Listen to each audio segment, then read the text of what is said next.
beautiful. Welcome to the live, mama. Thank you so much for engaging with my content. You have a question, love? Go ahead and shoot, mamacita. Shout out to Hada Gypsy in the motherfucking building. What question you got for me, baby?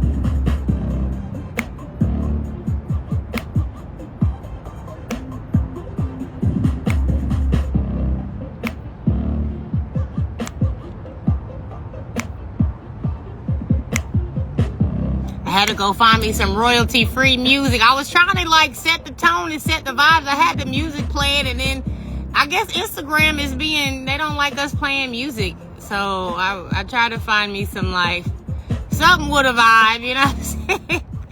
Well, let's see. All right, so I've been crying nonstop. Like someone opened a tab and it just keeps flowing. It's really a disconnect too, because I can't really tell why, but I've been crying for like every 5 minutes. Is it because I've been releasing my hips or something else like evil eye? Okay, so it could be several different things, okay? Now, we always look at like crying like a negative thing, but honestly, crying is a way to release built up energy. And then, yes, if you have been working with your hips, like they say that is the area that releases trauma. So, when you are crying, a lot of times after you are done crying, you feel so much lighter. Like I have experienced this phenomena before. Something triggered it, of course, but it was like I literally cried for like 2-3 hours fucking straight. And it was like during the process of me crying, like I kept trying to identify with why am I crying, right? And it's like you start to formulate reasons and ideas while you're crying, and sometimes it's just a buildup, right? It's a buildup of things because we have trauma, we have stress, we have things that we have buried deep down within us that we have not addressed. And I know a lot of times in healthy ways, right? Healthy ways, it's sometimes that release, it just comes up, and it's a good thing. So, welcome the emotions, because a lot of times we bottle our emotions up, and sometimes we're not expressive of our emotions, and so the release is a beautiful thing. What I would say is, especially if you've been working on your hips, that definitely that's where the trauma is built up at. That could very well be a reason why. Also, sometimes, like, I don't know if so one thing that I noticed, I became more emotional when I gave up with, like, smoking. I smoked very heavily for many, many, many years. And sometimes when you are going through withdrawal symptoms from something, it don't have to be smoking. It could literally be anything, something you may have been overly indulging in or something like that. Sometimes when you release old habits, the emotions come forth that you had been burying deep down, so you never know what is actually triggering the emotional release, but you need to welcome it. It's a great and amazing thing, okay? Emotions, that emotional release really helps us. Now, like I said before, sometimes we're trying to identify why the emotions are there, and sometimes it's nothing but the fact that we bury things down that need to be released. So we can go and try to identify specifics, because it is a good thing to be able to address certain things the way that we feel, so we can acknowledge it and release it, right? And heal it, because sometimes we have built up trauma that we don't address, and as long as it's not addressed, it's hard to actually process the reasons why you experience those things and how to transmute it into something more positive. So I think that whether you are attempting to identify the reasons why, sometimes the only reason is that the energy is built up within and it needs to be released, right? So if you had a difficulty identifying the specific reasons why you were so emotional, then I think that alone speaks to the fact that you're just having a healthy release. Because sometimes, normally if it's something specific, we will automatically identify with it, will automatically know specifically what it is, right? And the fact that you are trying to figure it out, I think that is just a healthy emotional release that needs to happen. Because like I said, one thing may trigger your emotions, but then, like I said, you'll be sitting up there just crying, trying to identify with something, and it's like, our minds will logically create reasons, because it's like that's how our minds work. We have to make sense of everything. And sometimes the emotional release is just, there's nothing more to it but the fact that it needs to be released. It's a part of your healing process. So, okay, so you said that makes total sense. Okay, that makes total sense. Been smoking less, and it's caught me off guard like I was eating a salad and just started crying. Okay, yes, girl. That's it then, because like I said, whenever I need to move this phone because the sun is beaming on it and I don't want my phone to overheat. Let me move it out to the shade a little bit. Let me rearrange this. But yes, that's exactly, girl. I'm telling you, yes, if you have been withdrawing from smoking, hold on.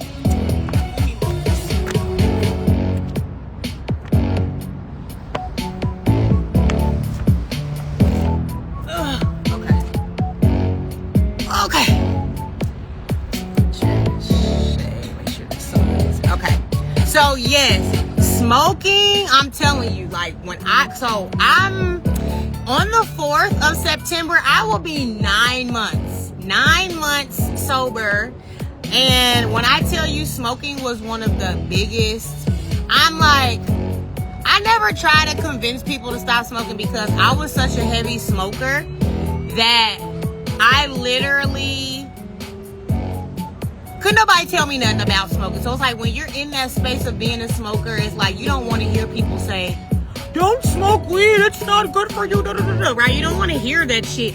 But from somebody who has smoked since they preteen years, and I'm 9 months in, and don't get me wrong, there's been like 3 other times where I actually stopped for like 7 months, but I could not get past the 7-month mark, and I kept going back to smoking, right? OMG, that is so hard. I'm trying to quit. Okay, so shout out to Millie Love. I'm sorry, baby. Millie Love IQ Forever. Thank you so much for joining the live, love, and yes, and contributing to this interaction. But yeah, so this is a thing. We all are trying to stop smoking, right? Also, I love interacting with your content. You're tapped in so much protection in yourself, just wise, man. I'm a fucking fairy, so I send you so much abundance in everything you do. Thank you so much, baby. Thank you. And this is why I do this. Like, literally, it's my intention to touch people on a personal level. So even though it's just the 3 of us on this live, I know that, I try to be consistent to give this opportunity so we can connect directly, because it's for you guys. Like, I know there's always people out there that we are meant to connect with and touch energetically on a spiritual level, and that we always have a message for each other. And I know not only do I have wisdom and messages to share with you guys, but I know you guys have just as much wisdom and spiritual insight to share. So that's what I'm here for, is to create that community. And yes, OMG, I don't want to hear it yet. I feel like it's medicine until it's just poison, because there's nothing left to heal. But it comes naturally, like everyone comes to the end of the road on their own. Exactly. And I'm going to just give you a little insight. Like I said, everybody knows when the time is right for them. But I'm going to just give you some insight based on my experience so far, okay, y'all? Because I'm telling you, this is literally my conversation today. I need to quit for surgery, and I needed to hear this. Okay, God will put you in the right place at the right time. I'm so grateful that I'm touching on this, because I want this to reach you guys so much. I'm happy to be a part of this community. Yes, thank you so much, sis. I really appreciate y'all energy and just bigging me up and confirming that this is necessary. So here's from my own personal experience, because like I said, I was an avid smoker for many years. And y'all, is the music too loud? Let me know if the music is too loud and I'll turn it down.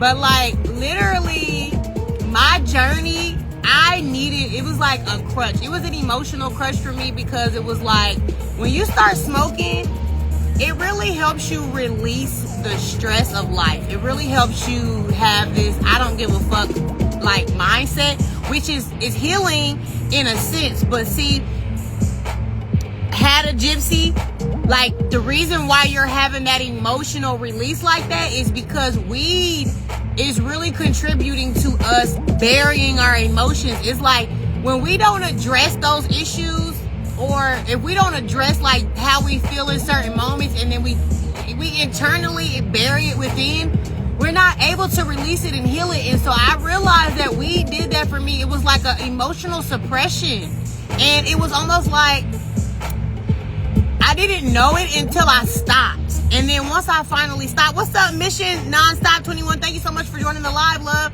But it was like once I actually stopped smoking, it was like That's So Raven, right? When she has those premonitions and it just like, and then she goes through that little tunnel, and then it just everything hits, right? That's how the emotional like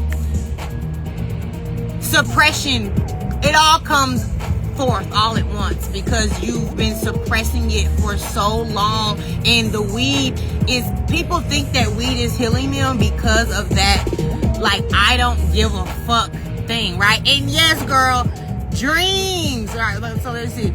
Oh, true, it helps it bury 100%. Big facts.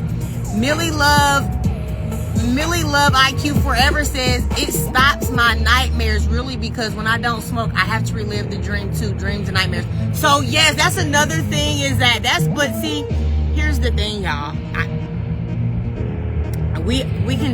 definitely resonate with you, because when you have vivid dreams and nightmares, that is a part of your spiritual gifts.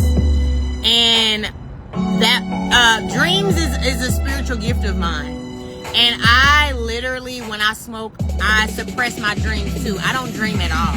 And every time I stop smoking, those dreams come back super vivid. And like when you have prophetic dreams, or if you're having vivid dreams, 9 times out of 10, it's a realization that's coming to you that, so sometimes spiritual warfare will come through your dreams, but it's more like a warning, or it's letting you know something, and you have to learn how to break these things down symbolically. You need to learn dream interpretation, certain things like that, because yes, nightmares are horrible. I hate waking up. Like literally, I just had a crazy ass dream last night, and I woke up, and it was like I looked at the symbolic meaning of what came through. And sometimes you just gotta Google certain things to try to find it, to make it make sense to you. But don't take your dreams so literal that you become fearful of your dreams and your nightmares, because it really is a gift from God. It's a prophetic type of gift as well. So you have to learn how to manage your spiritual gifts, just like any gift that anybody that has a spiritual gift, we have to learn how to manage it. We have to learn how to use it to our benefit and stuff like that.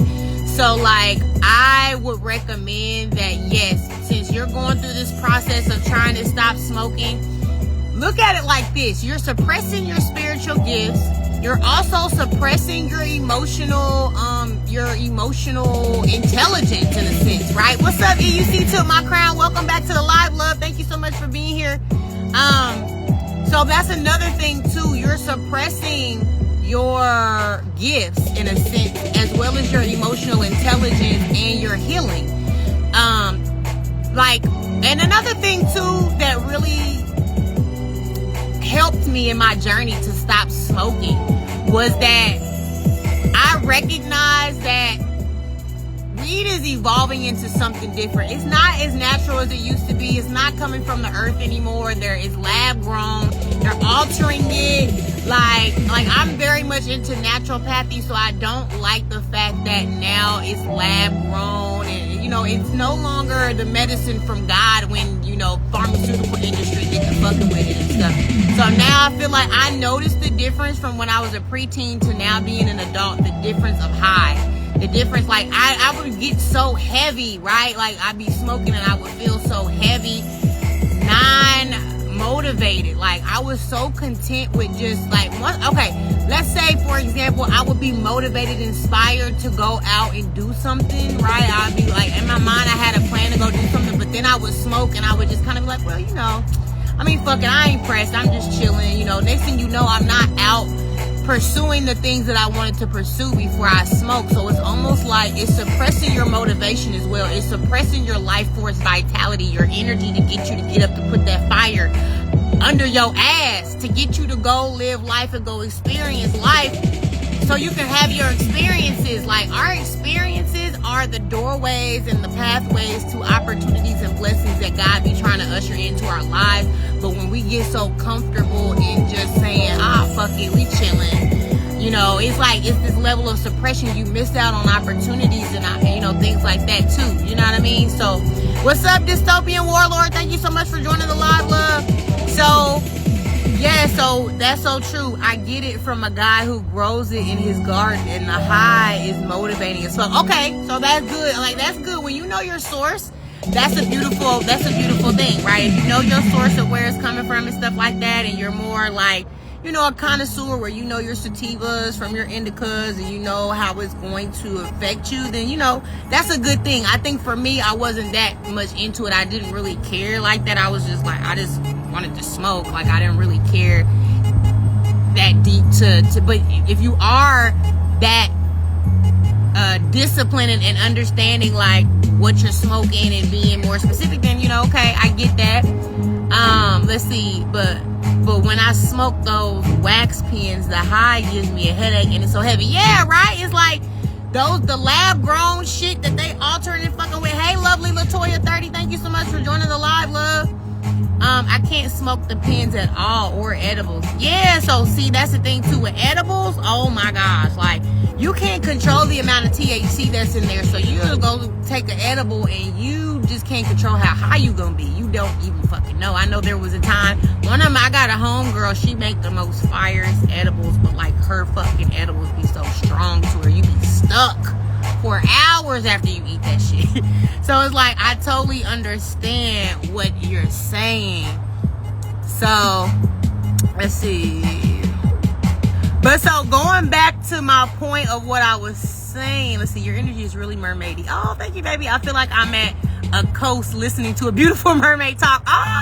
Thank you so much, love. I love that. I'm just trying to make sure I ain't go past none of y'all comments. Let me go back and see what you're saying. I didn't mean to do that. So yeah, Gypsy, the headaches. Yes, Gypsy, the headaches. Yeah, so that's what I'm saying. It's like, I think that after a while, right, I think that's what addiction is, right? Our addiction will make excuses to give us all these reasons why we think it's like good for us. But I think that everything in moderation, first of all, right? So I'm not saying like, if you're somebody that is set on smoking, everything in moderation. I think that was why I stopped, because I didn't have the proper self-control. Like, it was like, if somebody lighten up a blunt, I'm gonna hit that shit. I mean, it had to be rolled up in a backwood. I was picky though. I wasn't gonna smoke no Swisher or no, like I ain't smoking anything. It gotta be in a backwood or grab a leaf or some type of leaf. I'ma smoke it. But like, I just didn't have discipline. And if I know that like I got shit to do, you know, it's like here's another thing too, that and we does everybody differently. So this may not resonate with y'all, but like I noticed that I was more self-conscious when I smoked. So it would be like, you know, I would notice, like, let's say, I'm using this as an example, like, let's say that I wasn't high and I was kicking it with a guy that I liked or something, and, you know, he was attractive, and it was like, when I ain't smoking, like, I got, you know, I'm kicking it, it's fun, we have it, you know, and, you know, I'm, you know, like, my confidence is at an all-time high, right? And then it's like, after I smoke, something weird happened on the lobby. I don't know what's happening now. But like, yeah, like once I would smoke and like the energy would shift. And then I would become more self-conscious. And then I'm thinking like, oh, like everything, now it's awkward silence and shit, you know, just stuff like that. So it's like, I noticed that I enjoyed me better when I was sober. And I realized that I was more productive.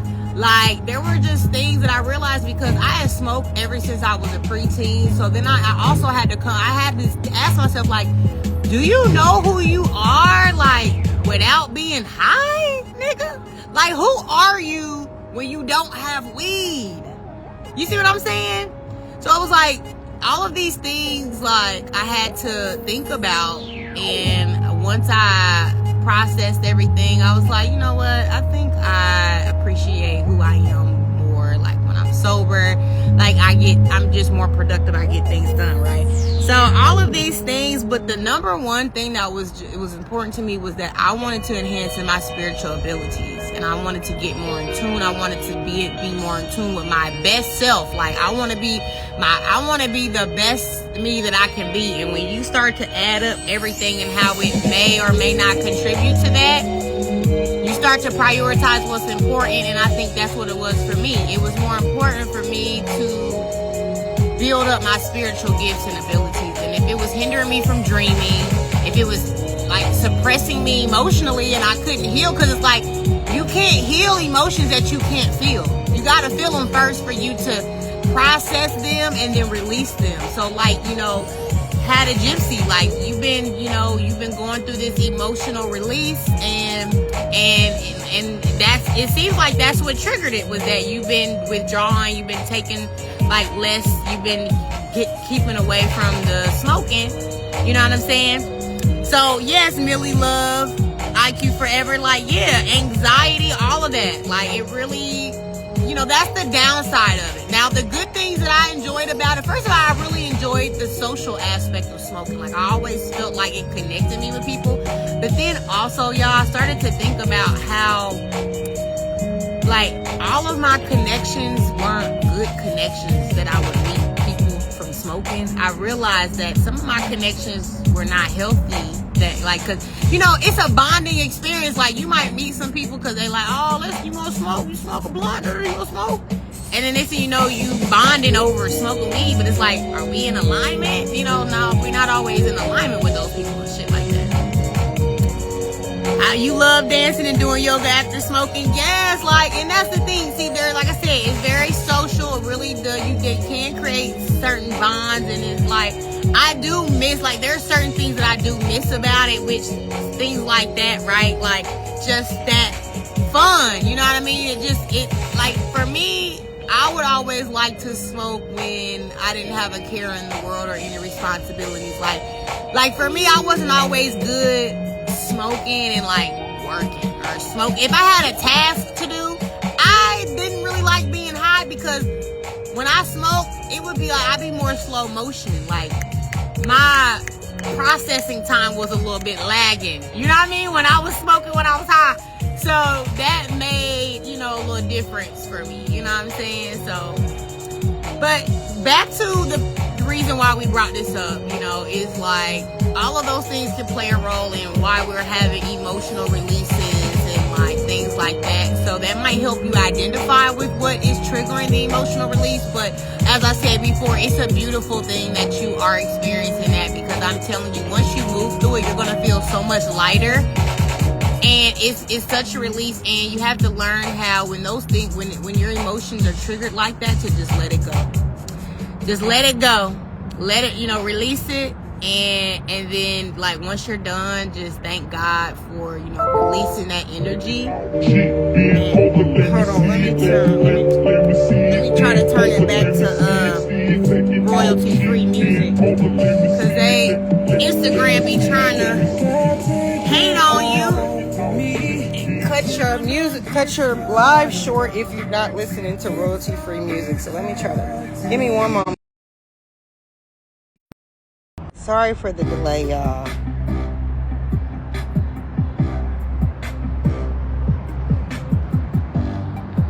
Don't.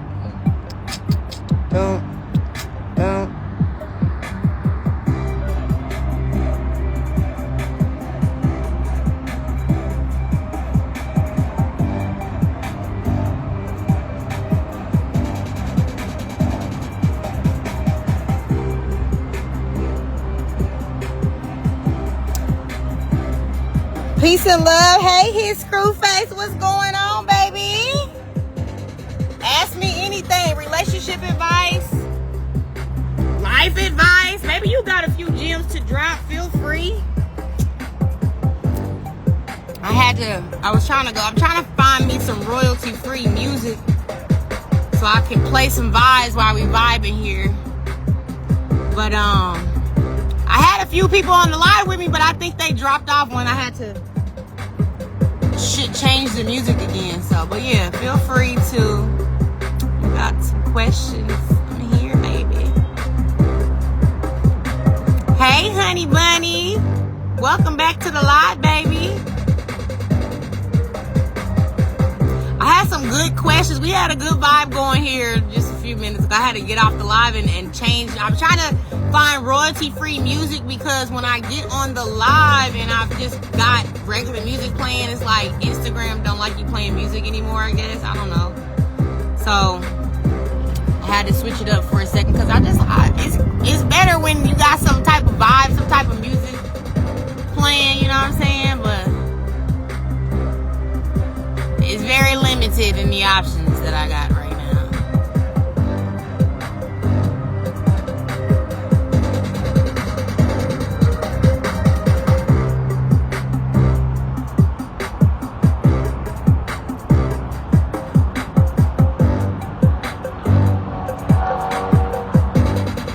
Let me know if you're still in the live. I know sometimes it don't look like it's nobody here right now. But yeah, if you got any questions, please feel free to shoot. Shoot, baby. I got you. Otherwise, enjoy the vibes.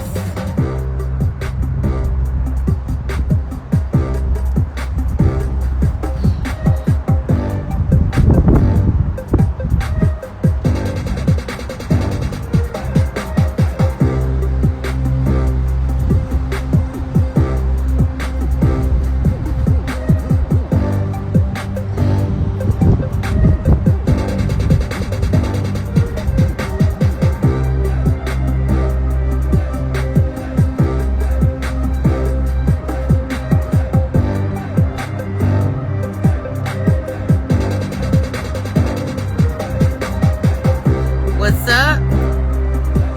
Evan Pascal 36. You got any questions for me, baby? Relationship advice? Life advice? Whatever. I'm dropping gems, baby. Just ask me anything. I'm your 8 ball today.